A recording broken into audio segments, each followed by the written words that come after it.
The meeting hall was silent. Ambassador Thelnax looked at the holographic display floating above the council table. His 6 eyes blinked slowly as he tried to understand what he was seeing. The images showed destruction on a scale he had never witnessed before. 3 human colony worlds had been attacked. 40 million humans were dead. The Krell Empire had struck without warning. Their warships had appeared in human space and opened fire immediately. The humans had no chance to defend themselves. Cities burned. Orbital stations exploded. Children died in their beds as fire rained from the sky.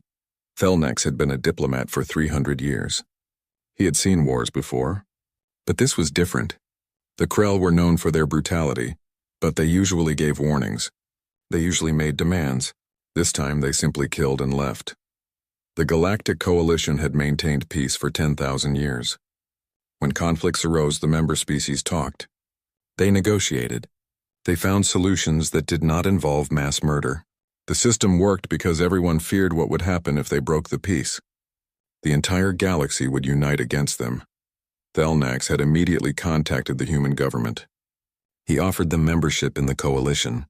He promised protection. He guaranteed that the combined fleets of 40 species would defend human space from further attacks. The humans would be safe. The human representative had listened politely. Her name was Ambassador Chen. She was young by coalition standards, barely 60 years old. Her face was calm as she heard the offer. Too calm, Thelnax thought. When he finished speaking, she smiled. It was not a happy smile. "Thank you for the generous offer," Ambassador Chen said. "But humanity will handle this ourselves." Thelnax tried to explain. The Krell had 5,000 warships. They controlled 100 worlds. They had fought the coalition to a standstill twice before. Humanity was new to space. They had perhaps 200 military vessels. They were outmatched. "We understand," Chen replied, "and we still decline. This is our problem. We will solve it." The transmission ended. Thelnax reported the conversation to the Coalition Council. Most representatives were relieved. If the humans wanted to fight their own battles, that was their choice. The Coalition would not risk ships defending a species that refused membership. Some species even suggested that the humans would likely negotiate with the Krell. They would pay tribute or surrender territory. It was the logical choice. 2 weeks later, everything changed. The Coalition monitoring stations detected a massive energy signature leaving human space. It was enormous. Thelnax requested visual data. What he saw made his blood run cold. The ship was 15 kilometers long. It was shaped like a blade with armor plating that seemed to absorb light. Weapons covered every surface. Thelnax counted 200 main gun batteries. The energy readings showed power plants that could supply an entire planet. The vessel radiated such heat that it distorted space around it. The Coalition database had nothing like it. No species had ever built a warship this large. It violated a dozen treaties. The firepower alone was illegal by galactic law. This single ship could destroy fleets. It could crack planets. Thelnax immediately contacted Ambassador Chen again. His voice was urgent. He explained that the ship violated every rule of warfare. The Coalition could not allow such a weapon to exist. The humans must deactivate it immediately. Chen looked tired. She had dark circles under her eyes. "We did not sign your treaties," she said quietly. "We are not members of your coalition. Your laws do not apply to us." "But the destruction," Thelnax pleaded. "That ship could kill billions. It could turn worlds into wastelands." "Yes," Chen agreed. "That is exactly what it was designed to do. The Krell killed 40 million of our people, our children, our parents, our lovers and friends. They did it without mercy, without warning, without reason." Her voice grew colder. "We will respond in kind." The transmission showed the ship in the background behind Chen. Painted on its hull in letters 300 meters tall was its name. UNSC Retribution. "That ship is commanded by Admiral Elena Volkov," Chen continued. "She lost her daughter in the attacks. Her only child. The Admiral has been given full authority to prosecute this war as she sees fit. She will not stop until the Krell Empire surrenders or ceases to exist." Thelnax felt fear grip his hearts. He had studied human history. These creatures came from a death world. Their planet tried to kill them constantly. Storms that could flatten cities. Earthquakes that could split continents. Predators that hunted them. Disease that killed millions. Humans survived by being more vicious than everything trying to kill them. Other species evolved on peaceful worlds. They developed intelligence and society. Humans evolved in constant war with their own planet. They learned to build weapons. They learned to destroy. They became very good at it. Please, Thelnak said. Reconsider. There must be another way. Diplomacy, negotiations, we can mediate. Chen shook her head. The Krell had their chance for diplomacy. They chose violence. Now they will learn what happens when you awaken something that should have been left sleeping. She leaned forward. We will not be victims again. Tell your coalition to stay out of our way. The transmission ended. Thelnak sat in silence for a long time. He pulled up the file on War Marshal Kresh, the leader of the Krell Empire. Kresh was a proud warrior. He came from a long line of conquerors. The Krell believed that strength was everything. They respected only power. Thelnak sent a message to Kresh. He warned him about the human warship. He begged the Krell to negotiate before it was too late. The response came back within an hour. Kresh was laughing. One ship? The War Marshal said. The weak humans send one ship against the might of the Krell Empire. Let them come. We will add their bones to the pile with the rest of their pathetic species. They should have accepted extinction quietly. Thelnax closed the communication. He felt a terrible certainty settle over him. The Krell did not understand. They thought in terms of numbers. They had more ships, so they would win. They had never faced an enemy that did not care about numbers. An enemy that would sacrifice everything for revenge. The UNSC Retribution left human space and jumped to faster-than-light travel. Its destination was classified, but Thelnax knew where it was going. He had seen this before, thousands of years ago. A species pushed too far, a species that decided mercy was weakness, a species that chose total war. That species was extinct now. They had destroyed their enemies. Then they had destroyed themselves. The galaxy had taken 3,000 years to recover from that war. Thelnax wondered if history was about to repeat itself.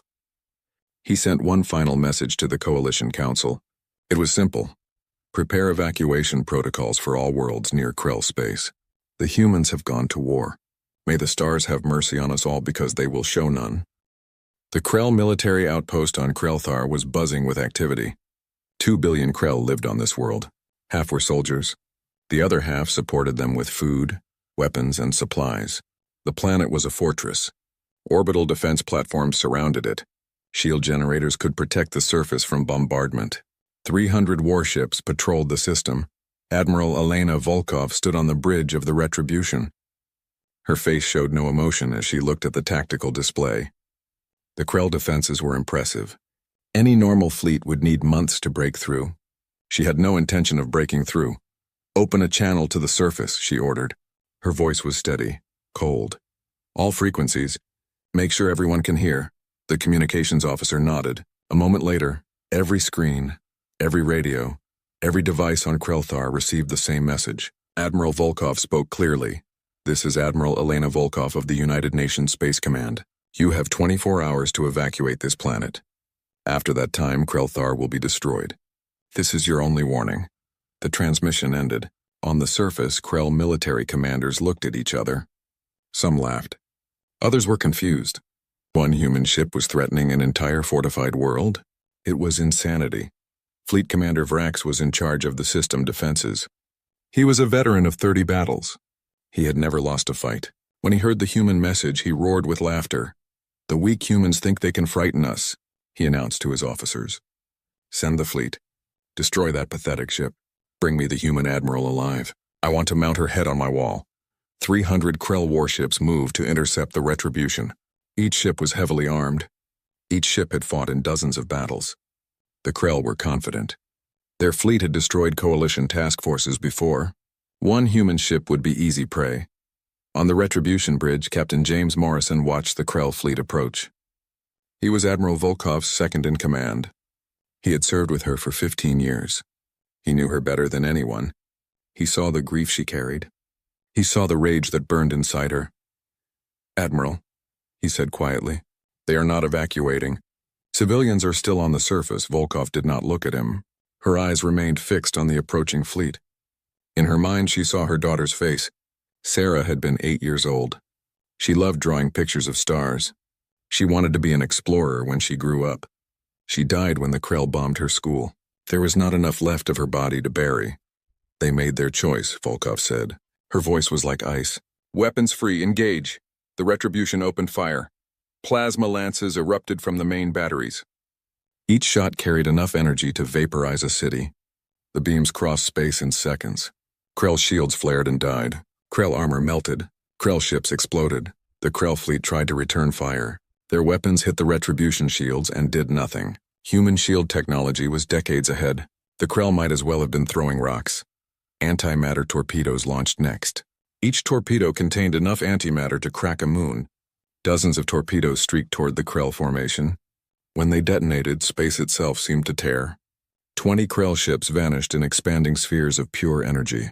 Fleet Commander Vrax screamed orders. His ships scattered. They tried to flank the human vessel. They tried to overwhelm it with numbers. Nothing worked. The Retribution tracked every ship. Its computers calculated firing solutions faster than biological minds could think. Gravitational disruptors activated. These weapons created artificial gravity wells.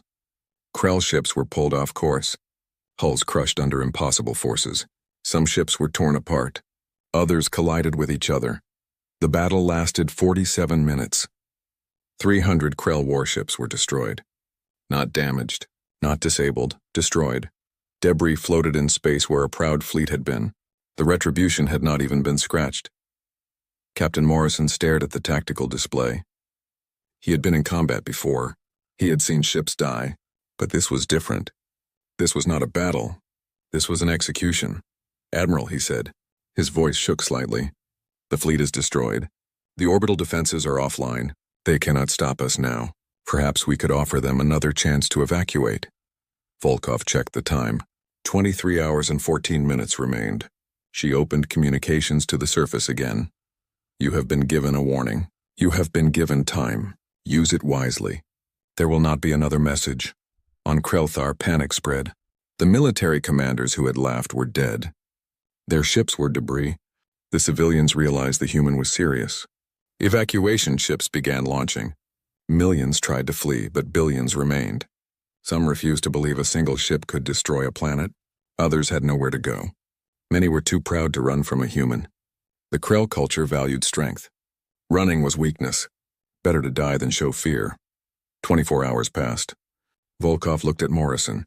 He could see she wanted him to say something. To tell her not to do this. To give her a reason to show mercy. He said nothing. What could he say? Mercy had not saved her daughter. Commence orbital bombardment, Volkov ordered. The Retribution unleashed hell. Every weapon fired at once. Plasma lances carved trenches across continents. Antimatter torpedoes detonated in the atmosphere, creating firestorms that consumed cities. Kinetic projectiles moving at near light speed struck the surface with the force of nuclear weapons. The planet's crust cracked. Magma erupted from fissures miles wide. The atmosphere caught fire. Oceans boiled away into steam. Mountains were leveled. Cities became molten glass. The bombardment lasted 6 hours. When it stopped, Krelthar no longer existed as a habitable world. The surface was a burning wasteland. The sky was black with ash. Nothing could live there. Nothing would live there for thousands of years. 2 billion Krell had died. Most were civilians who had simply refused to believe. The coalition monitoring stations recorded everything. Across the galaxy, representatives watched in horror. This was not war. This was extermination. Emergency sessions were called. Everyone agreed something had to be done about the humans, but no one could agree on what. Ambassador Thelnax tried to contact Admiral Volkov. The communication was refused. He tried to speak with Ambassador Chen. She answered but looked exhausted. You have committed a war crime, Thelnax said. He tried to keep his voice steady. 2 billion civilians are dead. The coalition cannot ignore this. Chen nodded slowly. Yes, 2 billion Krell are dead. Do you want to know how many humans the Krell killed before we stopped them? She pulled up a hologram. Names scrolled past. Millions of names. 40 million humans. We gave the Krell a chance to evacuate. Many did. Those who remained made their choice. Where will this end? Thelnax asked. How many worlds will burn before humanity is satisfied? Chen looked directly at him. As many as it takes. The Krell wanted war. Now they have it. They will surrender, or they will cease to exist. Tell your coalition to stay out of our way. The transmission ended. Thelnax sat in his office for a long time. He thought about all the species that had gone to war over the centuries. Most had followed rules. They tried to minimize civilian deaths. They negotiated truces. They showed mercy. Humans did not seem to understand mercy, or perhaps they understood it too well and had chosen to abandon it. The retribution jumped to its next target. In Krell space, fear began to spread. The humans were coming, and they would show no mercy. The retribution moved through Krell space like death itself. Every 7 days, a new target was selected. Every 7 days, Admiral Volkov sent the same message: evacuate. 24 hours. No exceptions. Some Krell worlds listened. Billions fled in massive evacuation efforts. Ships overloaded with refugees jumped to neutral systems. The Coalition accepted these refugees reluctantly. They had nowhere else to go. Other Krell worlds refused. Pride was ingrained in their culture. Their ancestors had conquered half the galaxy. They would not run from a single human ship. They prepared defenses. They gathered fleets. They waited. The retribution destroyed them all. 6 Krell worlds became wastelands. Infrastructure that took centuries to build was reduced to rubble in hours. Billions of Krell died or became refugees. The mighty empire that had threatened the Coalition for generations was crumbling. War Marshal Kresh watched his empire fall apart. Reports came in constantly. Another world burned. Another fleet destroyed. The humans were unstoppable. More importantly, they were relentless. They did not negotiate. They did not pause. They simply moved from target to target, methodically destroying everything. Kresh called emergency meetings with his commanders. They argued about strategy. Some wanted to mass all remaining forces and overwhelm the human ship. Others suggested surrendering before more worlds died. Kresh rejected both options. Surrender was unthinkable. Death was preferable to shame. The Galactic Coalition could not ignore the situation any longer. Dozens of species demanded intervention. The human destruction violated every law of warfare. Even if the Krell started the conflict, the human response was excessive, barbaric, evil. A coalition fleet was assembled. 20 species contributed ships, 500 vessels in total, not to attack the humans but to force a ceasefire. They would position themselves between the retribution and the next Krell target. Surely the humans would not fire on coalition ships. Ambassador Thelnax commanded the fleet. He did not want this responsibility, but someone had to try to stop the madness. The fleet jumped to the Krell system of Vortan. 3 billion Krell lived there. The retribution was already in orbit, preparing to bombard. Thelnax opened a channel to Admiral Volkov. Her face appeared on the screen. She looked thinner than before. There were dark circles under her eyes, but her expression was still cold, still determined. Admiral Volkov, Thelnax began. The Coalition has decided that this war must end. We are positioning our fleet between you and Vortan. You cannot bombard this world without going through us first. Volkov was silent for a moment. Then she spoke quietly. Too quietly. Ambassador, I warned the Coalition to stay out of this. I told you what would happen if you interfered. Surely you would not fire on Coalition vessels, Thelnax said. We are not your enemy. We are trying to prevent more deaths. You are preventing justice, Volkov replied. The Krell killed my people. They will pay the price. Anyone who defends them shares their guilt. Captain Morrison stood beside Volkov on the bridge. He leaned close and whispered urgently. The Coalition was not their enemy. They were trying to help. Attacking them would make humanity enemies with the entire galaxy. Volkov ignored him. She gave an order to her weapons officer. Target the moon, she said. The small one. Show them what will happen if they do not move. Vortan had 3 moons. The smallest was barely 200 kilometers across. It was uninhabited. Just a ball of rock and ice. The retribution fired a single gravitational disruptor at full power. The moon shattered. Not cracked, not damaged, shattered. It broke apart into thousands of pieces. The debris field spread out, glowing hot from the energy release. Where a moon had existed, there was now only dust and fragments. Thelnax watched in horror. The power required to destroy a moon was staggering. If the humans fired that weapon at the Coalition fleet, they would all die. 500 ships meant nothing against that kind of power. Volkov spoke again. Her voice was emotionless. You have 1 hour to clear this system. After that, anything in my way will be destroyed. Choose carefully, Ambassador. The transmission ended. Thelnax looked at his fleet commanders. They all showed the same expression. Fear. The humans were not bluffing. They would destroy the entire coalition fleet without hesitation. Thelnax gave the order to withdraw. The coalition fleet jumped away. They had failed. 3 billion Krell on Vorton would die, and the coalition could do nothing to stop it. As the coalition ships retreated, Thelnax sent a final message to Volkov. It was personal, not official. Admiral, I understand your pain. I understand your anger. But this path leads nowhere good. You are becoming the very thing you are fighting against. A destroyer of worlds. A killer of innocence. Is this what your daughter would have wanted? Volkov did not respond immediately. When she did, her voice was so quiet Morrison could barely hear it. My daughter is dead. She wanted to grow up. She wanted to explore the stars. She wanted to meet aliens and make friends. The Krell took that from her. They took that from 40 million humans. What they want no longer matters. What I want no longer matters. Only justice matters. The transmission ended. Vortan burned 6 hours later. In the Krell Empire, panic turned to chaos. The government started to fragment. Some provinces declared independence and tried to negotiate with humanity separately. Others doubled down on resistance. Civil war seemed likely. War Marshal Kresh saw his power slipping away. The empire his ancestors built was collapsing, all because of one human ship, one grieving mother who refused to stop. He made a decision. If he was going to fall, he would take the humans with him. Kresh gathered what remained of the Krell military. 2,000 ships. Every vessel that could still fly. Every soldier who could still fight. He would not attack the Retribution.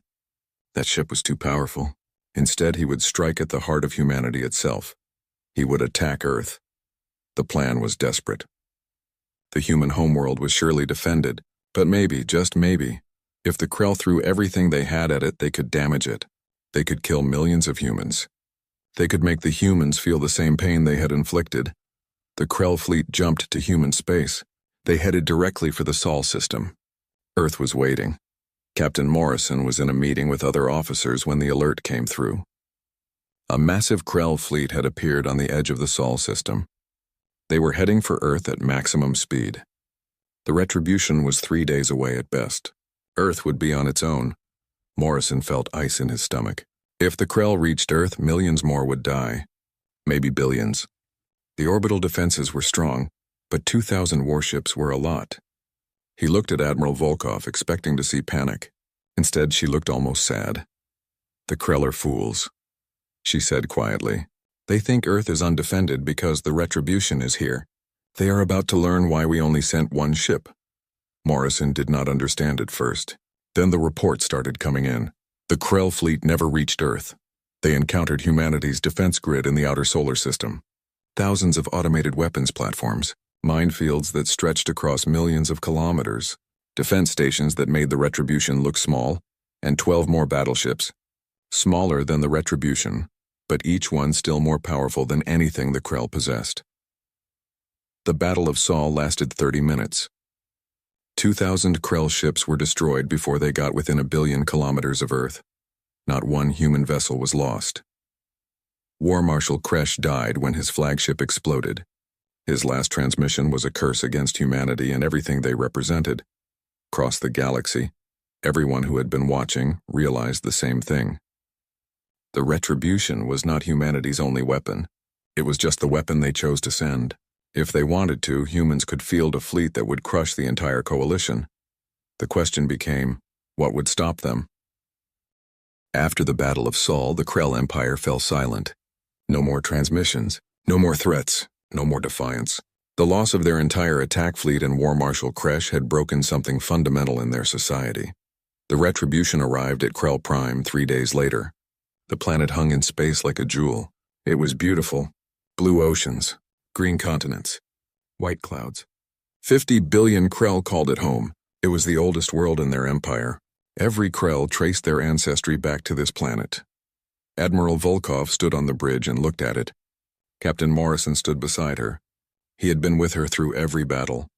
He had watched her destroy 6 worlds. He had said nothing because what could he say? The Krell had started this war with mass murder. But now, looking at Krell Prime, he could not stay silent. Admiral, he said quietly, 50 billion civilians. Most of them had nothing to do with the attacks on our colonies. They are families, children, people just trying to live their lives. Volkov did not look at him. Her eyes remained fixed on the planet below. Our colonists were families too, she said. They were children. They were trying to live their lives. The Krell showed them no mercy. I know, Morrison replied, but if we destroy Krell Prime, we become exactly what they are. Murderers, monsters. Is that what we want humanity to be remembered as? For the first time in weeks, Volkov turned to look at him. Her face was gaunt. She had lost weight. The grief and rage that drove her were consuming her from the inside. I stopped caring what people think of me the day my daughter died, she said. But you are right about one thing. The Krell need to understand what will happen if they ever attack humanity again. A demonstration is required. She turned to the communications officer. Open a channel to the surface. All frequencies. I want everyone to hear this. Across Krell Prime, every screen, every radio, every device received the message. Admiral Volkov's face appeared. The Krell who saw her would never forget what they witnessed. Her expression was not angry, not hateful. It was simply tired. Empty. This is Admiral Elena Volkov of the United Nations Space Command. I am here to offer the Krell Empire terms of surrender. These terms are non-negotiable. You will accept them, or Krell Prime will burn like your other worlds, she paused. On the surface, billions of Krell held their breath. First, the Krell Empire will surrender unconditionally. All military forces will stand down immediately. Second, the Krell will pay reparations to humanity. The amount will be determined by human courts. Third, the Krell Empire will be disarmed. All weapons of mass destruction will be destroyed. Your fleet will be reduced to system defense vessels only. Another pause. Longer this time.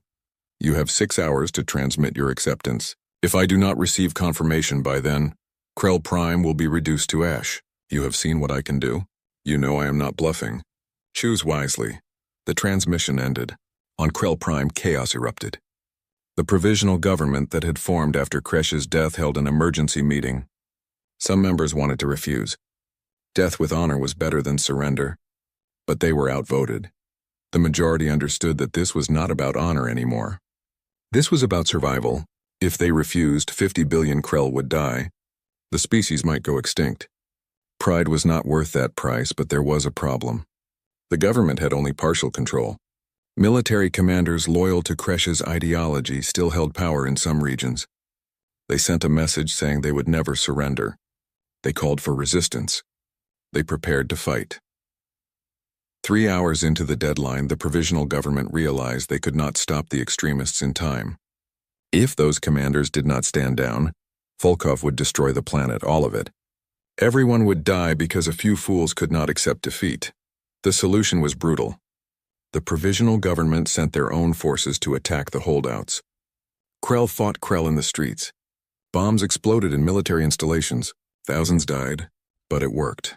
The extremist commanders were killed or captured. 5 hours and 40 minutes after Volkov's ultimatum, the transmission came through.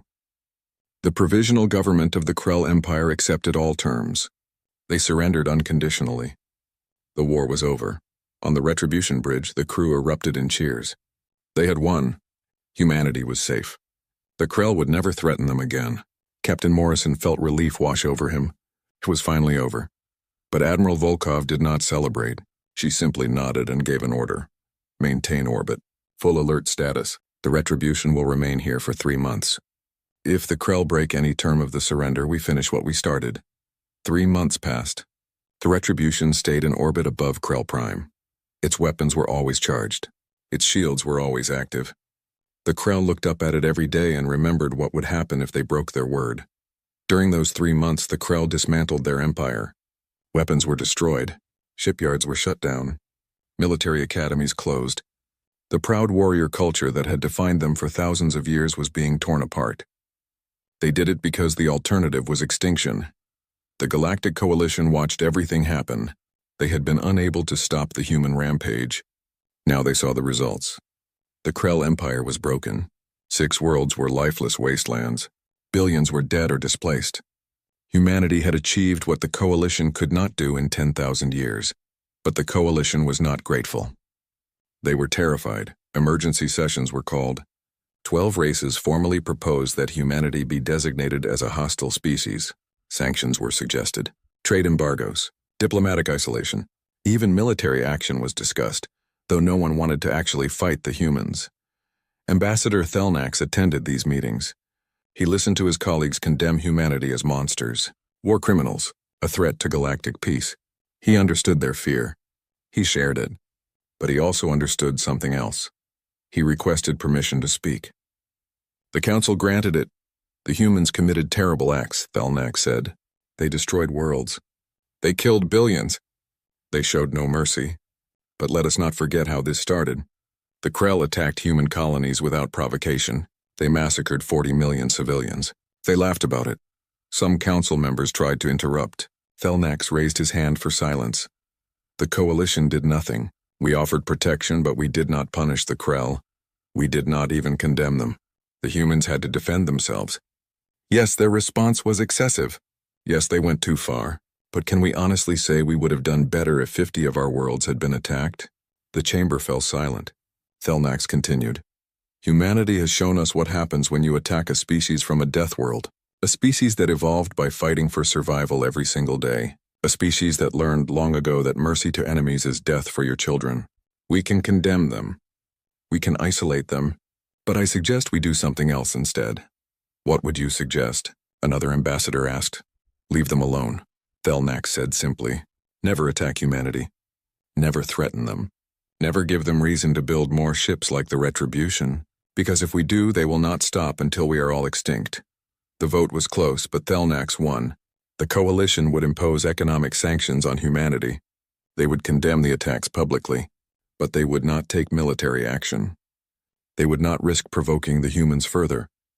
When the Retribution finally left Krell Prime and returned to human space, Admiral Volkov was called to Earth. She expected to be celebrated as a hero. Instead, she faced a tribunal. Human leaders were divided. Some saw her as necessary. She had protected humanity when no one else would. Others saw her as a war criminal who had tarnished humanity's reputation forever. The tribunal lasted 6 months. In the end, Volkov was found not guilty of war crimes under human law. The Krell had been warned. Those who stayed made their choice. But she was forced into retirement. The Retribution would have a new commander. On the day of her retirement, Captain Morrison visited her apartment. She was packing her belongings. She looked older now. The fire that had driven her was gone. Only ashes remained. Was it worth it? Morrison asked. Volkov thought about it for a long time before answering. My daughter is still dead. Nothing I did brought her back. But no one will ever attack humanity like that again. Children on our colonies will grow up safe because the galaxy knows what happens if they threaten us. She looked at Morrison. I became a monster so they could sleep peacefully. Yes, it was worth it. Morrison left without another word. He did not know if he agreed with her. He did not know if what they had done was right. But he knew one thing for certain. The galaxy would never forget. And they would never forgive. Humanity was safe. But they were also alone. 5 years passed. The galaxy settled into an uneasy peace. The Krell Empire remained broken. They had rebuilt some infrastructure, but they would never again be the power they once were. Their warrior culture was gone. A generation of Krell children grew up learning that violence leads to extinction. Humanity remained isolated. The economic sanctions were still in place. Most species refused to trade with humans. Diplomatic relations were minimal. When human ships entered coalition space, they were tracked constantly. Everyone wanted to know where the dangerous species was at all times. The Retribution and its 12 sister ships remained in service. They patrolled human space constantly. Their weapons were always ready. The galaxy had learned what happened when you attacked humanity. The humans wanted to make sure no one forgot. Admiral Volkov lived quietly in retirement. She had a small apartment overlooking a lake. She spent her days reading and walking. She rarely spoke to anyone. She had become famous, but not in the way she expected. Half of humanity saw her as a hero. The other half saw her as a reminder of humanity's capacity for evil. She kept a picture of her daughter on her desk. Sarah's smiling face looked out at her every day. Sometimes Volkov wondered what Sarah would think of what she had done. Would she be proud? Would she be horrified? Volkov would never know. Then something changed. Something that would test everything humanity had become. The Devourers arrived. No one knew where they came from. They appeared at the edge of the galaxy and began moving inward. They were not a species in the traditional sense. They were machines, or perhaps biological organisms that had merged with machines. No one could tell. What everyone knew was that the Devourers consumed everything. They landed on planets and stripped them bare. Every resource was harvested. Every structure was broken down. Every living thing was killed and processed. Within days, thriving worlds became empty husks. The Devourers moved fast. They had thousands of ships, maybe millions. Their technology was advanced beyond anything the galaxy had seen. Coalition fleets that tried to stop them were destroyed effortlessly. 3 coalition worlds fell in the first month. 10 more in the second month. The rate was accelerating. Projections showed the entire galaxy could be consumed within 5 years. Ambassador Thelnax was part of the Emergency War Council. He listened as military commanders reported disaster after disaster. Every strategy failed. Every weapon was ineffective. The Devourers were unstoppable. Someone made a suggestion, a terrible, desperate suggestion. They needed humanity's help. The room erupted in argument. Some species refused to even consider it. Humanity was dangerous, unpredictable, violent.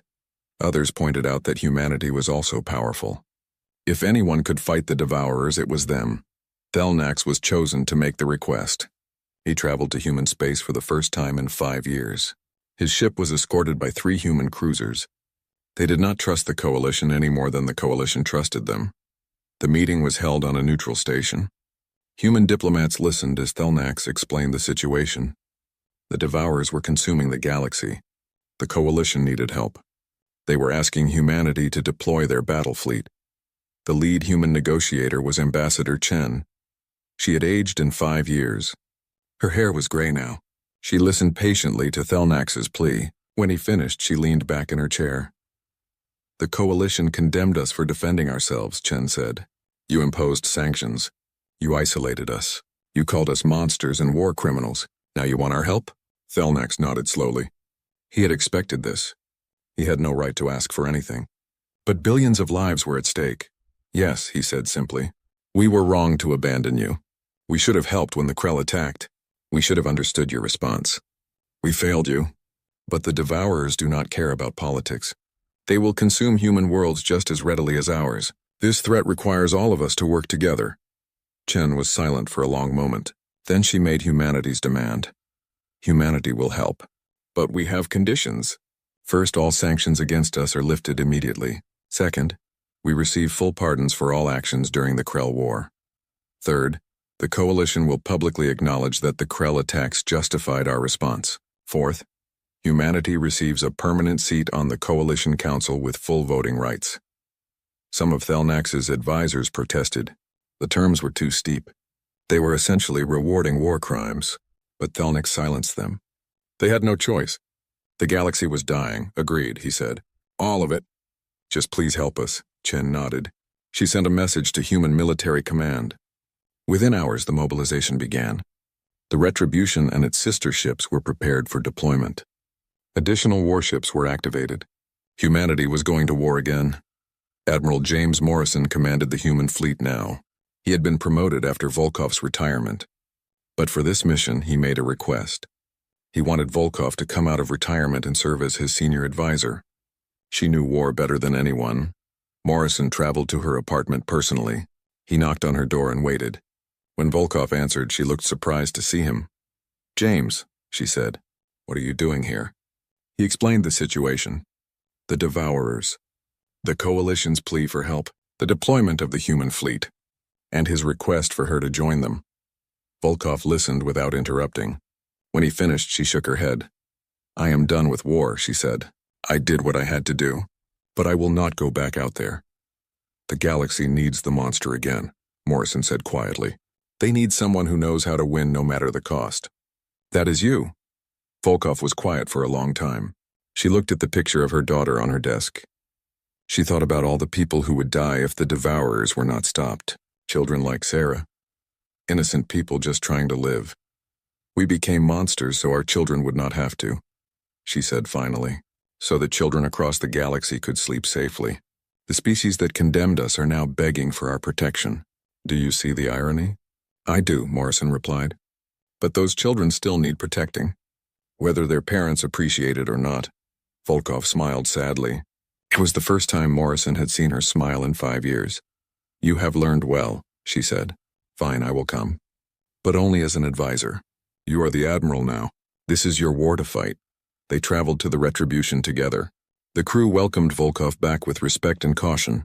Everyone remembered what she had done, what she was capable of. She walked through the ship she had commanded and felt the weight of memory. The human fleet jumped to Coalition space.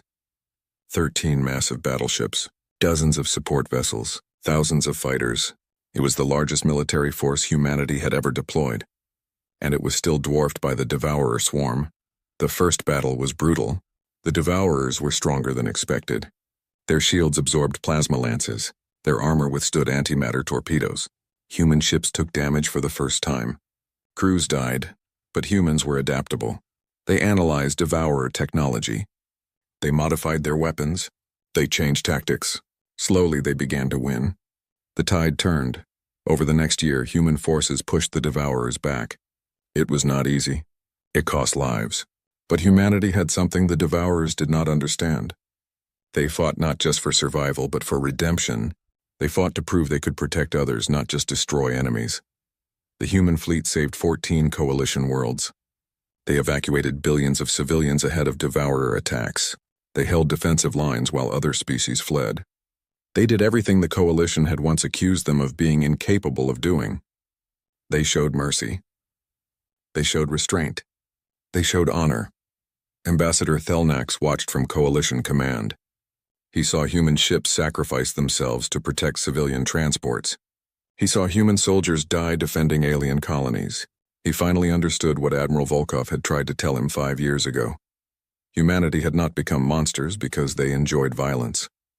They became monsters because they had to, because no one else would, because someone had to be willing to do terrible things so that innocence could survive. After a year of fighting, the Devourers were pushed back to the edge of the galaxy. They had been stopped. The galaxy was saved. The Coalition held a ceremony to honor the human forces. Every species sent representatives. Medals were awarded. Speeches were made. The galaxy expressed gratitude. But when the ceremony ended, the sanctions were not fully lifted. Some species still refused to trade with humans. The council seat was granted, but with limited voting rights. The promises made in desperation were being walked back, now that the danger had passed. Admiral Morrison stood with Volkov on the bridge of the Retribution as they prepared to return home. He was angry. The Coalition had used them and then betrayed them again. They will never accept us, he said bitterly. We saved their lives and they still see us as monsters. Volkov looked out at the stars. After a moment, she spoke. They fear us because they know what we are capable of. That fear keeps them honest. It keeps them from attacking each other. It keeps the peace. We are the monster in the dark that makes everyone behave. Is that not worth something? At what cost? Morrison asked. We will always be alone, always feared, never trusted. The stars belonged to the old empires. For thousands of years, 3 great powers ruled the galaxy with iron fists wrapped in silk gloves. The Velkari sovereignty controlled the northern spiral arms with their massive trade fleets. The Xin Collective dominated the core worlds with their advanced technology. The Aurelian Dominion held the outer rim through military strength. Together they formed the Galactic Council, and their word was law. The council decided which species could travel the stars. They chose who traded with whom. They made rules about weapons, about ships, about everything. Most species obeyed because they had no choice. The 3 empires had weapons that could burn entire worlds. They had ships that moved faster than light. They had technology that seemed like magic to younger civilizations. But the council did something else too. They watched primitive worlds. They studied them from far away. And sometimes they put up barriers around them. Earth was one of those worlds. 500 years ago, the council discovered a small blue planet in a distant corner of the galaxy. The world was beautiful. It had water, forests, and millions of different life forms. But the species that ruled it worried the council deeply. Humans were violent. They fought constant wars with each other. They built terrible weapons. They killed their own kind over pieces of land, over ideas, over resources. The council watched in horror as humans split atoms to create bombs. They saw cities vanish in nuclear fire. They recorded every war, every conflict, every act of human aggression. The council held a vote. The decision was unanimous. Earth would be quarantined. Ambassador Kelthar of the Velkari stood before the council that day and spoke the words that sealed Earth's fate. "This species is too dangerous," he said. "They cannot join galactic civilization. They would bring their violence to the stars.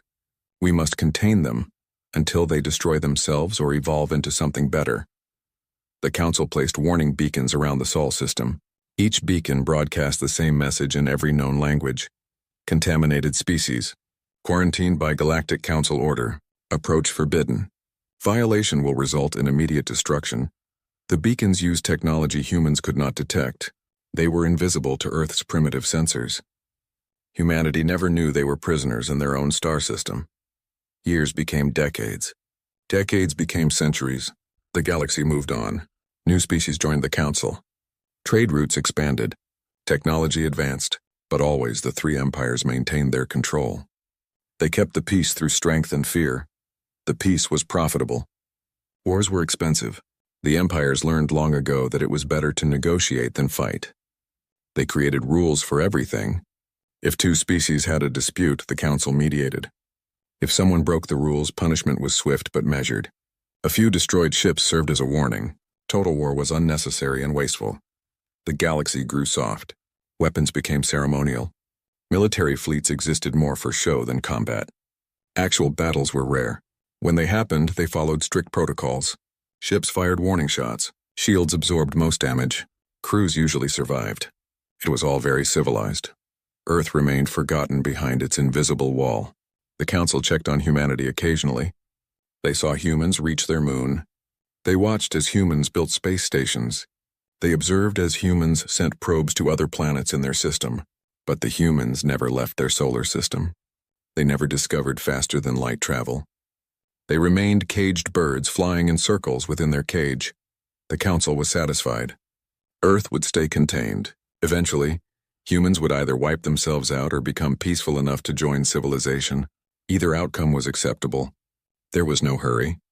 The council had time, but the council made one critical mistake. They assumed Earth knew nothing. They believed humans were blind to their presence. They thought the quarantine was perfect. They were wrong. Ambassador Threxcal served the Velkari sovereignty with pride. He was young for a diplomat, only 300 years old. His job was simple but boring. He monitored the quarantined worlds. Once every 10 years he checked each beacon. He made sure they still functioned. He filed reports that no one read. It was tedious work, but someone had to do it. On this particular day, Threxcal was checking the Sol system beacons. His small ship drifted near the outer edge of the system. His sensors swept the area. The first beacon appeared on his screen. Then the second. Then the third. Then nothing. Threxcal felt his blood freeze. 7 beacons were missing. He ran the scan again. The result was the same. 7 beacons had vanished. Not damaged. Not malfunctioning, gone. He activated the emergency communication system. His report went directly to Council headquarters. "This is Monitor Station 7, he transmitted. "Sol system quarantine has been compromised. Multiple beacons are missing. Requesting immediate investigation." The response came quickly. "Confirmed, Monitor 7, hold your position. Do not approach the system. Fleet units are being dispatched." Threxcal waited. His hands trembled slightly. In 500 years, no quarantine had ever been breached. Beacons did not just disappear. They were built to last for millennia. Something had destroyed them. But what? Humans did not have the technology. It was impossible. His sensors suddenly screamed an alert. Something was moving. Something big. Threxcal stared at his display in disbelief. A massive object was emerging from the Sol system's outer cloud of ice and rock. At first he thought it might be a comet or asteroid. But the movement was too controlled, too purposeful. It was a ship. The vessel was enormous, easily 3 times the size of a standard council cruiser. Its design was unlike anything in the Galactic database. Where council ships were smooth and elegant, this ship was brutal and angular. It looked like a weapon that had been given engines. Dark armor covered every surface. Strange protrusions jutted from its hull. Energy readings pulsed across Threxcal's sensors in patterns he did not recognize. The ship moved with terrifying speed. It did not use the standard hyperlanes. It did not follow any known form of faster-than-light travel. It simply accelerated faster and faster, using some kind of drive system that made no sense. Threxcal's training took over. He activated every sensor. He recorded everything. He transmitted continuous data back to Council headquarters. His voice shook as he narrated what he saw. Unknown vessel has emerged from Sol system. Design is completely foreign. Energy signatures are off the scale. Speed is impossible according to known physics. Ship is on a direct course toward Council space, he paused, then added something that would later appear in every history book. I think the humans are coming. The ship passed within 1,000 kilometers of Threxcal's position. He got a clear view of its hull. Symbols were painted on the side in white letters. His computer translated the human language automatically, UES Prometheus. Below that, more words, United Earthship, and below that, something that made Threxcal's blood run cold. Warship. The Prometheus did not slow down. It did not hail him. It simply moved past, heading toward the heart of the galaxy, toward Council space, toward the 3 empires that had kept humanity locked away for 5 centuries. Threxcal sat alone in his small ship and watched the human warship disappear into the distance. He thought about the reports he had filed over the years, all those boring documents about a primitive, quarantined species, all those assumptions about Earth being contained and harmless. He had been so wrong. They had all been so wrong. The cage had not held humanity. It had only made them angry, and now they were free. Admiral Sarah Chen stood on the bridge of the Prometheus and watched the stars stream past. She was 53 years old, gray starting to show in her black hair. She had spent 30 years in the United Earth Navy. 20 of those years had been spent preparing for this exact moment. Behind her, the bridge crew worked in focused silence. Screens glowed with data. Holographic displays showed their position in space. Everything was running perfectly. The ship's quantum drive hummed smoothly. Weapon systems were charged and ready. The AI network monitored 1,000 different systems simultaneously. How long until we reach their space? Chen asked. Lieutenant Commander Marcus Webb checked his navigation console. 6 hours at current speed, Admiral. We are following the path of maximum visibility. They will see us coming, Chen nodded. That was the plan. Earth did not want to sneak into Council space. They wanted to be seen. They wanted the galaxy to know humanity had arrived. Good, she said. Maintain course. And Marcus, run another diagnostic on the weapons. I want everything perfect. Yes, Admiral. Chen walked to the main viewport and looked out at the endless darkness. She thought about Earth. She thought about humanity's long journey to this moment. 500 years ago, something strange happened. Satellites started malfunctioning near the edge of the solar system. Scientists investigated. What they found changed everything. They discovered invisible objects floating in space. Objects that were not natural. Objects that broadcast warnings in languages humans did not know. Earth's governments panicked. Someone was out there. Someone was watching. And they had put up a barrier around humanity's home. The discovery united Earth in a way nothing else ever had. Nations that had been enemies for centuries suddenly cooperated. Resources poured into space programs. Scientists worked together across all borders. A single goal emerged: learn the truth and break free. It took 200 years to decode the alien languages. When humans finally translated the beacon messages, rage swept across the planet. They were prisoners. The galaxy had locked them away like dangerous animals, but the beacons also provided something valuable: technology. By studying the alien devices, human scientists learned things they would not have discovered for another 1,000 years. They reverse-engineered faster-than-light drives. They unlocked zero-point energy. They cracked quantum entanglement. Humanity did something the galaxy never expected. They took alien technology and improved it. They made it better. They made it deadlier. The United Earth government formed. One planet, one species, one purpose. For 300 years, humanity prepared. They built ships. They tested weapons. They trained soldiers. And they watched the galaxy through hacked beacon networks. What they saw disgusted them. The Galactic Council was not some noble organization. It was a protection racket run by 3 old empires. They controlled everything. They decided which species could advance and which could not. They hoarded technology. They prevented competition. And worst of all, humanity discovered why Earth had really been quarantined. Humans found secret council files buried in the beacon networks, files that discussed Earth's resources, files that talked about rare elements in Earth's crust, files that mentioned Earth's incredible biological diversity, files that calculated how long it would take for humanity to go extinct naturally. The Council did not quarantine Earth to protect the galaxy. They quarantined Earth to protect their investment. They wanted the planet's resources. They were just waiting for humans to die off first. Chen felt her jaw tighten at the memory. The Council had treated humanity like weeds in a garden they planned to harvest later. Well, the weeds had grown thorns. "Admiral," Webb called out. "Sensors are picking up multiple ships ahead. Configuration matches Council enforcement fleet. 50 vessels. They are moving to intercept." Chen smiled coldly. "Right on schedule." "How close are they?" "They will reach us in 15 minutes. Slow to sublight speeds. Let them catch up. I want to talk to them first." The Prometheus dropped out of its quantum drive. The stars stopped streaming. Space became still. The human warship waited like a predator watching prey approach.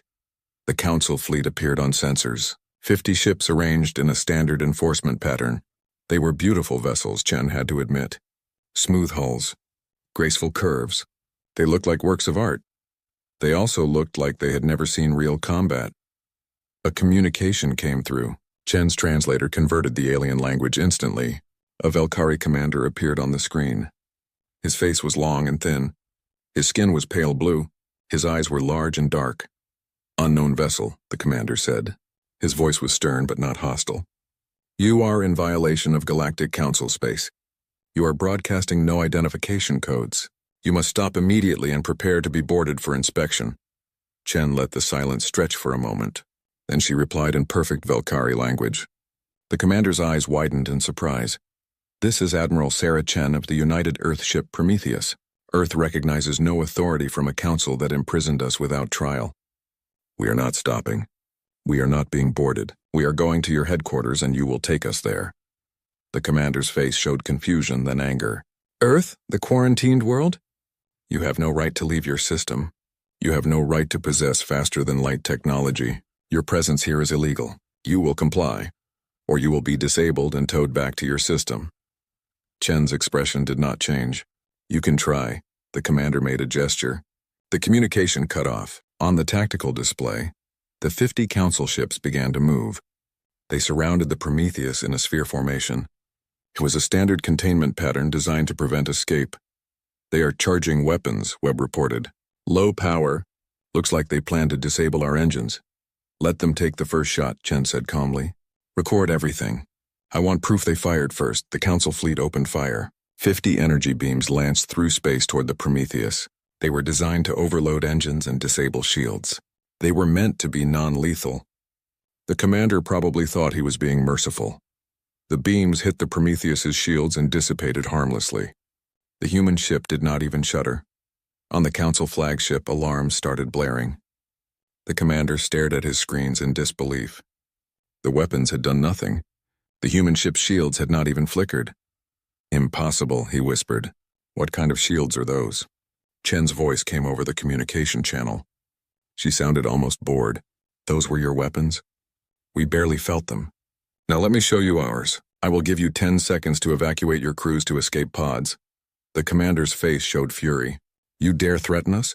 We are the Galactic Council. We have maintained peace for 5 seconds, Chen interrupted. "You are one ship. We are 50. You cannot." 2 seconds. The commander's pride overcame his judgment. "All ships fire at will. Destroy that vessel." Chen sighed. "I gave you a chance. Weapons free. Target their engines only. Minimal casualties." What happened next would be studied in military academies across the galaxy for centuries. The Prometheus fired. Humanity had spent 500 years perfecting one thing: warfare. While the Council species had enjoyed peace and prosperity, humans had continued fighting. They had refined every aspect of combat. They had made war into a science. The Prometheus carried weapons the galaxy had never imagined. kinetic cannons that accelerated projectiles to a fraction of light speed, quantum torpedoes that phased through shields, laser arrays that could cut through hulls like paper, and an AI system that calculated firing solutions faster than any living being could think. The battle lasted 47 seconds. When it ended, 49 Council ships drifted in space, their engines destroyed, their weapons offline, their crews stunned but alive. Emergency lights flickered across damaged hulls. Escape pods launched in panic. One ship remained untouched. The flagship Dai-Chen opened a channel to the commander. His face was pale. His hands shook. Behind him, his bridge crew looked terrified. "I left you alive for a reason," Chen said. "You will take a message to your council. Tell them Earth demands a seat at their table. Tell them we want full membership with all rights and privileges. Tell them they have 30 days to respond. If they refuse, we will take that seat by force." She leaned forward, her eyes hard. "And tell them this, we know why you really quarantined us. We know about your plans for our world. We know everything. Your secret files were not as secure as you thought." The commander could barely speak. "What are you?" Chen smiled without warmth. "We are what you created. You locked humanity in a cage for 500 years. You gave us nothing but time to think about freedom. Did you really believe we would stay prisoners forever?" She cut the communication. "Set course for Council headquarters," she ordered. "Maximum speed. It is time to introduce ourselves properly." The Prometheus turned and accelerated away, leaving the shattered Council fleet behind. On the flagship, the commander watched the human warship vanish into the distance. His hands trembled as he began composing his report. "How did you tell the galaxy that everything had just changed? How did you explain that the quarantined species had broken free? How did you admit that the prisoners had become the predators?" The message reached Council headquarters within hours. What should have been a routine enforcement action had turned into a disaster. 49 ships damaged, 1 species freed from quarantine, and a single human warship heading straight toward the heart of galactic civilization. Supreme Counselor Vexthar of the Jin Collective received the report first. She was old even by her species standards. Her scales had faded from bright green to pale gray. She had served on the Council for 200 years. She had seen disputes, trade wars, minor conflicts, but she had never seen anything like this.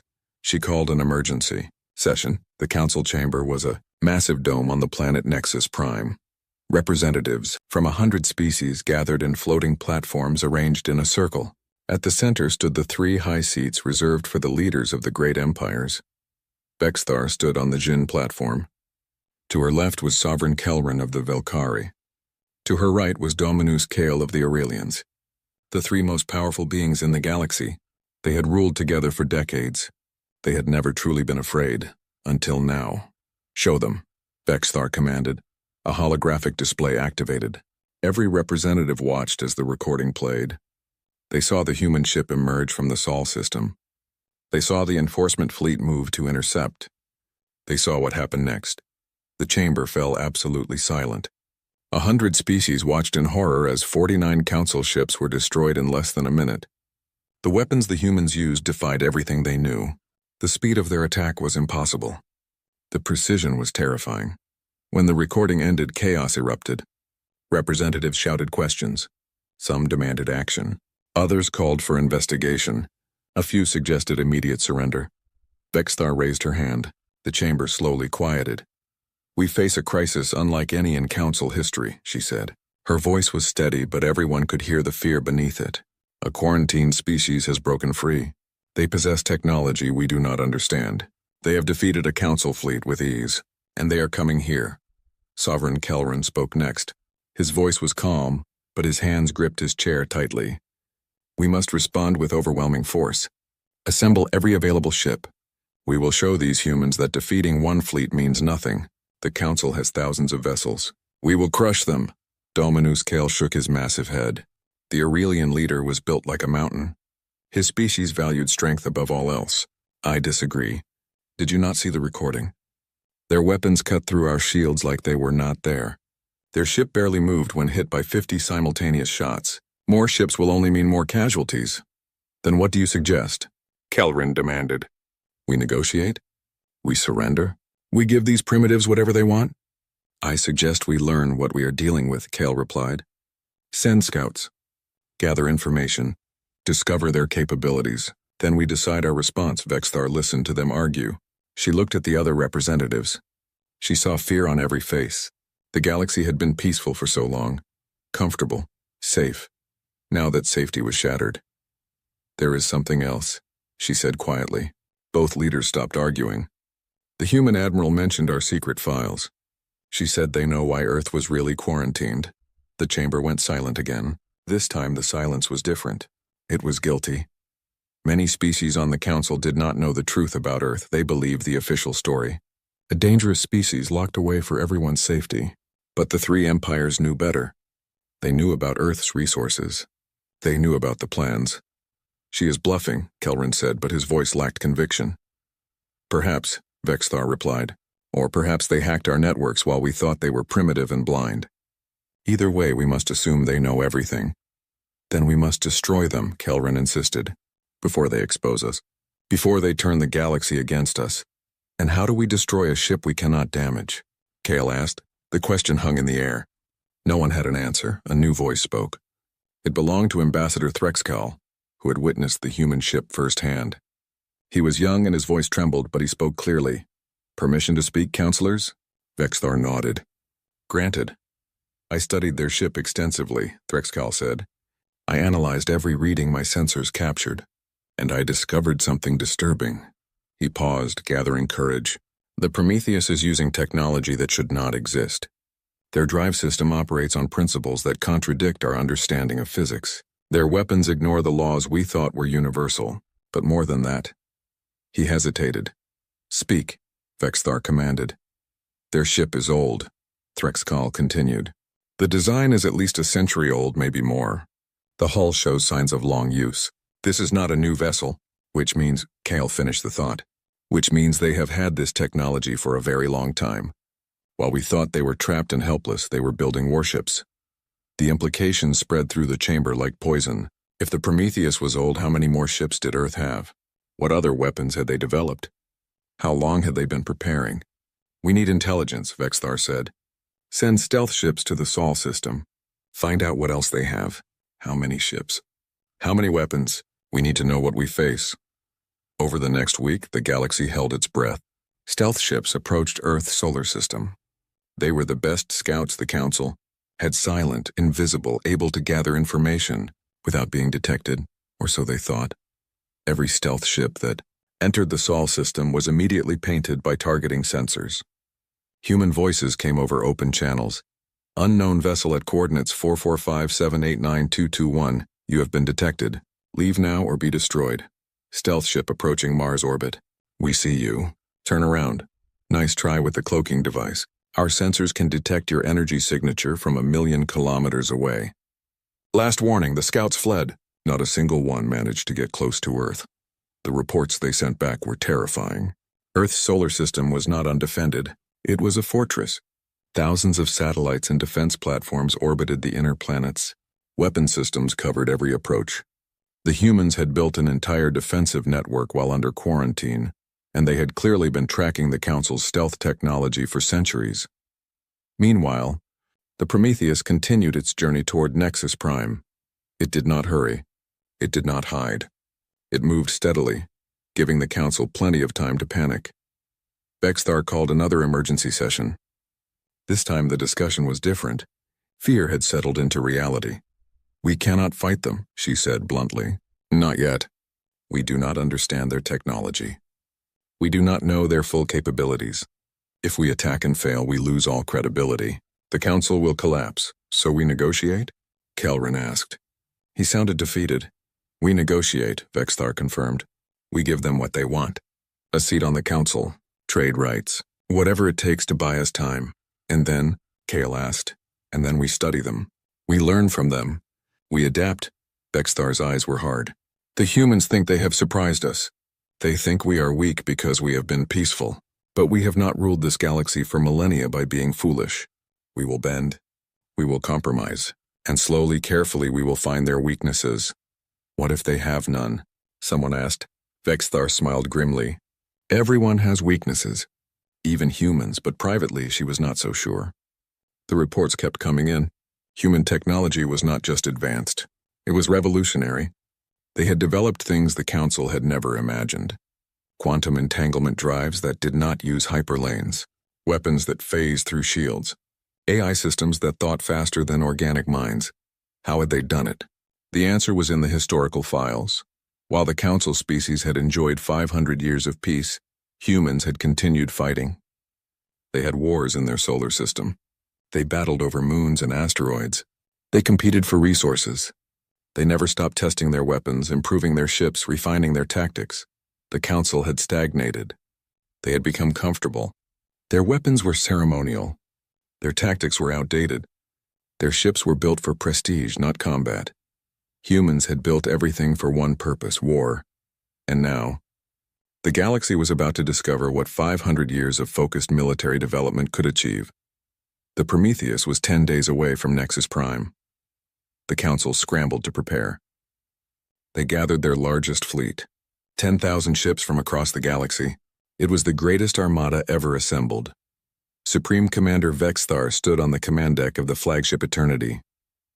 Around her, a fleet stretched across space. Surely, she thought, even the humans could not defeat 10,000 ships. But deep down, in a place she did not want to acknowledge, doubt whispered. The humans had been prisoners for 500 years. What would prisoners do if they finally broke free? What rage had humanity been storing all this time? And most terrifying of all, what if the Prometheus was not coming to negotiate? What if it was coming to make an example? The Council was about to find out. The Prometheus arrived at the staging area 3 days early.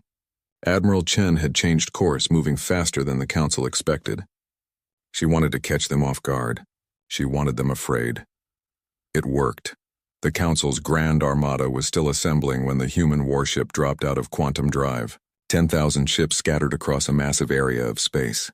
Supply vessels, command carriers, battleships, cruisers, fighters. It was the largest military force the galaxy had ever seen, and it was in complete chaos. The Prometheus sat motionless in the center of the formation. One ship, alone, surrounded by 10,000 enemies. On the Eternity, alarm screamed. Vexthar rushed to the command deck. "Report." "The human ship just appeared," an officer said. His hands shook. "They are right in the middle of our formation. We did not detect them until they were already here." Vexthar stared at the tactical display. The Prometheus glowed red in the center of a sea of green markers representing Council ships. This was impossible. Their sensors should have detected the ship light years away. Instead, it had appeared among them like a ghost. "How did they do that?" she whispered. Before anyone could answer, Admiral Chen's voice filled every communication channel in the fleet. She spoke in perfect Galactic Common, the trade language used across civilized space. "Supreme Commander Vexthar, I am Admiral Sarah Chen of Earth. We need to talk." Vexthar composed herself. She activated her own transmission. "Admiral Chen, you have entered a restricted military zone. You are surrounded by 10,000 warships. I suggest you surrender immediately." There was a pause. Then Chen laughed. It was not a cruel laugh or a mocking one. It was the laugh of someone who found something genuinely amusing. "Commander, look at your formation. Really look at it." "Tell me what you see." Vexthar frowned. She studied the tactical display more carefully. The 10,000 ships were arranged in standard battle formations. Everything looked normal. Then she saw it. The Prometheus was not just in the center of the formation. It was at the exact center, perfectly positioned so that every major command ship was within its weapons range, every supply depot, every carrier. The humans had not just appeared anywhere, they had appeared at the single most devastating position possible. If they fired now, they could cripple the entire fleet before it could properly respond. "You see it now," Chen said. Her voice was calm, professional. "Your ships were built for ceremony. For show. They are beautiful, Commander. But they were not built for war." "Not real war? You threaten us?" Vexthar asked. "No, I am explaining reality to you. This fleet could not stop me if I wanted to destroy it, and we both know it, so let us stop pretending. I did not come here to fight. I came here for the truth." Vexthar hesitated. "What truth?" "The real reason you quarantined Earth." Silence filled the channel. Vexthar looked around her command deck. Her officers stared back at her. They did not know. Most of the fleet did not know. Only the three empires knew the real reason. I do not know what you mean, Vexthar said carefully. Then let me show you. A new transmission activated. It bypassed the command channel. It went to every single ship in the fleet, every screen, every display. 100,000 crew members suddenly saw the same thing. Documents, files, communications, all marked with council seals. Chen's voice narrated as the files scrolled past. 500 years ago, the council surveyed Earth. They found a planet rich in rare elements. They found biological diversity unlike anywhere else in the galaxy. They found resources worth trillions of credits. More files appeared. Economic projections, mining plans, timelines. The council decided Earth was too valuable to leave alone. But humans were in the way, so they made a plan. Quarantine the planet. Wait for humans to destroy themselves naturally. It might take a few centuries, but the council had time. And once humanity was extinct, they could harvest everything. Across the fleet, crew members stared in horror. Representatives from smaller species felt betrayal settle in their stomachs. They had been told the quarantine was for safety. For protection, they had been lied to. That is not tapu, Vexthar started. Here is a communication from Sovereign Kelthar himself, Chen interrupted. Another file appeared. Written 300 years ago.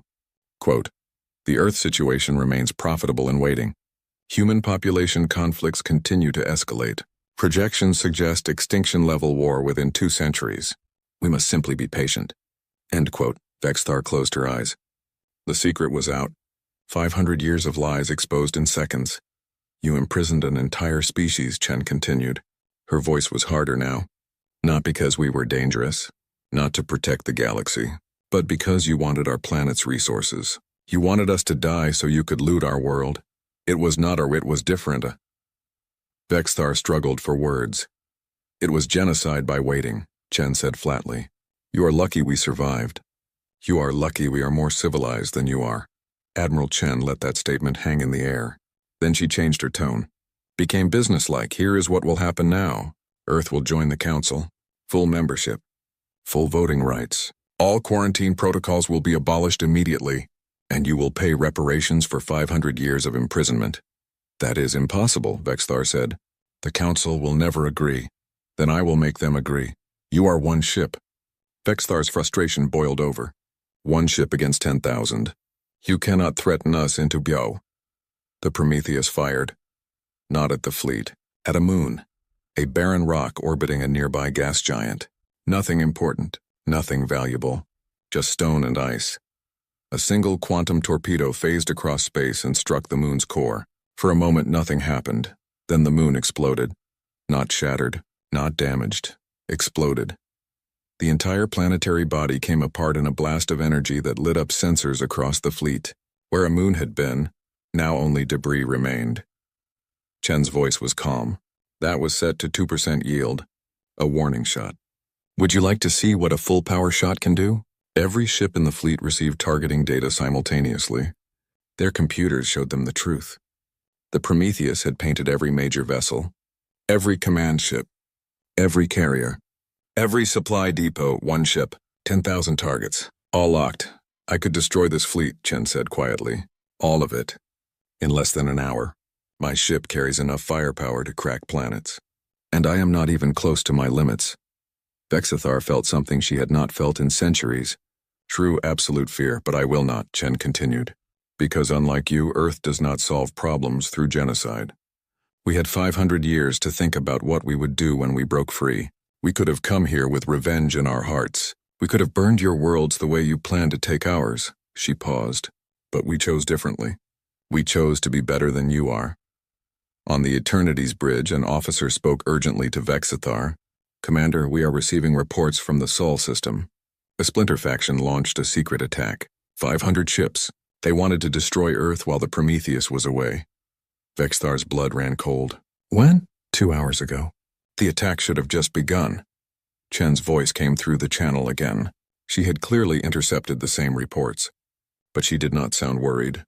Commander, you should know. That attack is already over. What? Vexthar pulled up long-range sensors. It took a moment for the data to reach them across the vast distance. When it did, she felt her heart stop. The attacking fleet was destroyed. All 500 ships. But the Prometheus had not gone back. Earth's defense network had handled them alone. The recordings showed automated defense platforms emerging from around Earth, Mars, and the asteroid belt. Thousands of them, AI-controlled weapons that moved with perfect coordination. The attacking fleet had not stood a chance. The battle had lasted 11 minutes. "You see now," Chen said, "the Prometheus is not Earth's only weapon. It is not even our strongest weapon. It is our diplomat. I am here to talk. But if you force Earth to fight, you will discover that 500 years of isolation taught us one thing very well." "What is that?" Vexthar asked, already knowing the answer. "Survival," Chen replied. "Humanity survives, no matter what. You locked us away and hoped we would die. Instead, we thrived. You tried to contain us. We broke free. You sent fleets against us.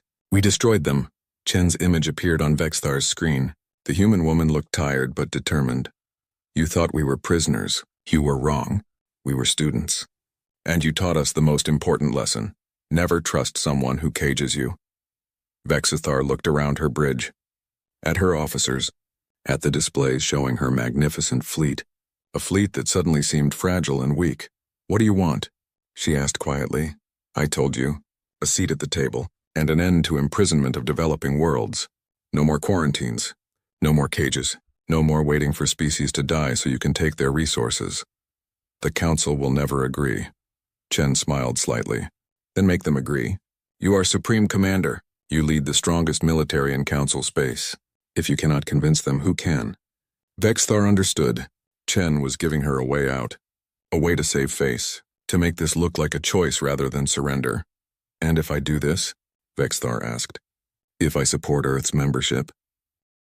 "Then humanity will share what we learned. Our technology, our knowledge. We will help the Council become strong again. Really strong. Not this soft, comfortable weakness you have fallen into." Chen leaned forward. 500 years ago you locked us away because you feared our violence. You were right to fear. The Council chamber had never been so full. Every species sent representatives. Every world wanted to witness this historic moment. The floating platforms were packed. Additional viewing areas had been opened for those who could not fit in the main chamber. At the center, the 3 high seats were occupied. Vexthar of the Jin Collective, Sovereign Kelrin of the Velkari, Dominus Kale of the Aurelians. The 3 most powerful beings in the galaxy sat in silence, waiting. A new platform floated into the chamber. On it stood Admiral Sarah Chen representing Earth. She wore her military uniform. No diplomatic robes, no ceremonial dress. She came as what she was, a soldier. The galaxy held its breath. Vexthar stood. Her voice echoed through the vast chamber. "This emergency session of the Galactic Council is now in order. We are here to address the matter of Earth's petition for membership."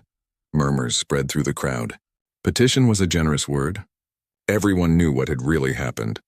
Earth had forced its way to this moment. "Before we begin," Vexthar continued, "I must address certain revelations that have come to light. Information regarding Earth's quarantine has been made public. Information that the Council leadership deliberately concealed." She took a deep breath. This was the hardest thing she had ever done. Admitting failure. Admitting guilt. But it was necessary. The quarantine of Earth was not solely for protective purposes. Economic motivations were involved. Plans were made regarding Earth's resources without consideration for its indigenous population. These actions were wrong. They violated the principles the Council claims to uphold. The chamber erupted. Representatives shouted. Some in anger. Some in support. Some in shock that Vexthar had actually admitted the truth. Sovereign Kelrin looked like he wanted to protest, but he stayed silent. Denying it now would only make things worse. Vexthar raised her hand for silence. "The question before us now is simple. How do we move forward? Do we continue to deny Earth its rightful place among the stars, or do we accept that we made a mistake and work to correct it?" Admiral Chen had said nothing yet. She simply stood on her platform, watching, waiting. Her presence alone was a statement. Earth did not need to beg. Earth was not asking for permission. Earth was giving the Council one chance to do the right thing. Dominus Kyle rose from his seat. The massive Aurelian commander's voice was deep and powerful. "I speak in favor of Earth's membership. Not because they forced us. Not because we fear their weapons. But because they have proven themselves worthy." Some representatives looked shocked. Kyle was known for his pride. For him to support Earth was unexpected. The humans defeated our fleets, Kyle continued. They broke a quarantine we thought was unbreakable. They demonstrated technology we do not understand. But more than that, they showed restraint. They could have destroyed us. They chose not to. That is the mark of a civilized species. He looked directly at Chen. Strength without mercy is tyranny. Mercy without strength is weakness. Earth has shown both. That is what the Council needs. Murmurs of agreement spread, but not everyone was convinced. A representative from the Corvin Syndicate spoke up. How can we trust them? They hacked our networks. They spied on us for centuries. They built weapons in secret. These are not the actions of friends, Chen finally spoke. Her voice was calm but firm. You imprisoned us. You planned to wait for our extinction. You monitored us like laboratory animals. And you ask why we spied on our captors? The Corvin representative had no response. Chen continued. Earth did what it had to do to survive. We learned about you because you refused to let us meet you openly. We built weapons because we had no allies. We hacked your systems because you left us no other choice. Every action we took was a response to being caged. She looked around the chamber. But despite everything you did, we are here to talk, not to conquer, not to take revenge. We are here because we believe the Council can be better than it has been. We believe the galaxy can be better. Vexthar nodded slowly. What are Earth-specific demands? Chen pulled up a holographic display. Full Council membership with voting rights. Immediate removal of all quarantine protocols, not just for Earth, but for all worlds. A formal apology to humanity. Technology exchange agreements. And reparations paid over 50 years. Reparations? Kelrin spoke for the first time. You want us to pay you? 500 years of imprisonment, Chen said flatly. 500 years of stolen opportunity. 500 years of isolation. Yes, you will pay. Not in punishment, but in acknowledgement. What you did was wrong. You must make it right. And if we refuse? Someone called out. Chen's expression did not change. Then Earth will take what it is owed. We prefer peace. But we are prepared for the alternative. The threat hung in the air. Everyone remembered the destroyed fleets. The shattered moon. The ease with which humanity had demonstrated its power. Vexthar knew the truth. The Council had no choice. They could accept Earth's terms or watch their entire civilization crumble. Earth had the military strength to enforce its demands. But more importantly, Earth had exposed the Council's lies. Member worlds across the galaxy were already questioning their leadership. If the Council refused Earth now, they would face revolution from within. I call for a vote, Vexthar said.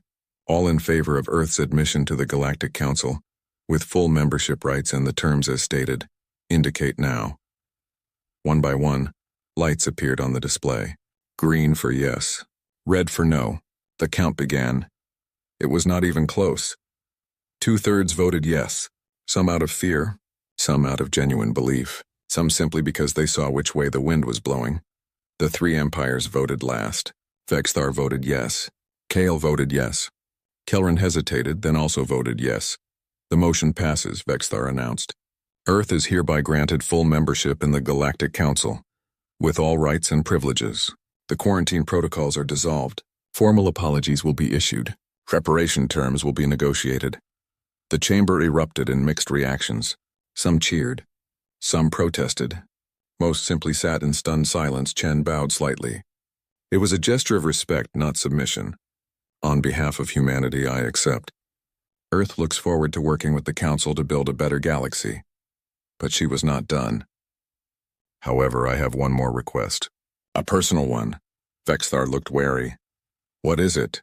The Prometheus was Earth's diplomatic vessel, Chen said. But Earth has other ships. 20 more warships are currently in production. In 5 years, we will have 50. In 10 years, 200. The numbers made several representatives pale. We propose the formation of a new joint fleet, Chen continued.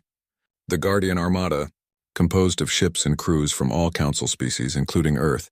Its purpose will be to protect developing worlds, to ensure no species is ever imprisoned like we were, to defend the galaxy from real threats. Under whose command? Kale asked, though he sounded interested. Joint command, Chen replied. Rotating leadership. Shared responsibility. The Prometheus will serve as flagship. But the fleet will belong to everyone. It was a clever move. Earth was offering to share its military strength. To work together rather than apart. It was an olive branch extended alongside an iron fist. Vexthar considered, then nodded slowly. I support this proposal. The galaxy has been peaceful too long. We have grown soft. A joint defense force would benefit everyone. The vote was quicker this time. The Guardian Armada was approved. As the session ended and representatives began to leave, Sovereign Kelrin approached Chen. The Velkari leader looked old and tired. You humiliated us, he said quietly. You exposed our lies. You forced us to accept your terms. Why did you not simply destroy us? Chen met his eyes. Because destruction is easy. Building something better is hard. Earth could have come here with revenge in our hearts. We could have burned your worlds like you planned to take ours. But what would that accomplish? She gestured around the chamber. This galaxy needs to change. It needs to stop stagnating. It needs to remember how to be strong. But strength is not just about weapons. It is about principle, about doing the right thing even when it costs you. And you think we can change? Kelrin asked. I think you must, Chen replied. Because there are threats out there in the dark that you have not faced yet. Dangers you have forgotten how to handle. When they come, you will need to be ready. All of you. She looked him directly in the eyes. Earth was caged for 500 years. You wanted us to stay primitive. Instead, we became strong. Now we are offering to share that strength, to help you become strong again.